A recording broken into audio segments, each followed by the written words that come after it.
Hi everybody and welcome. Today I have JBL Tune 215 true wireless headphones and I'm going to show you how can you easily fix if only one earbud is working.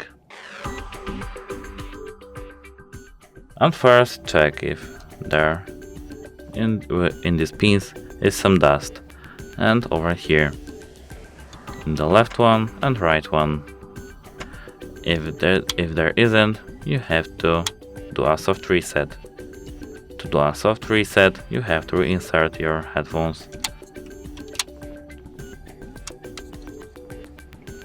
Now, they should work. If they don't work for you, you just have to disable Bluetooth and then turn it back on after some time. If it doesn't work for you, you just have to do a soft reset. Pardon me, hard reset. To do a hard reset, you just have to hold your fingers on these buttons for at least 10 seconds and then turn them back on by holding your fingers on these buttons for 3 seconds. That's it. Hope it helps you. Goodbye.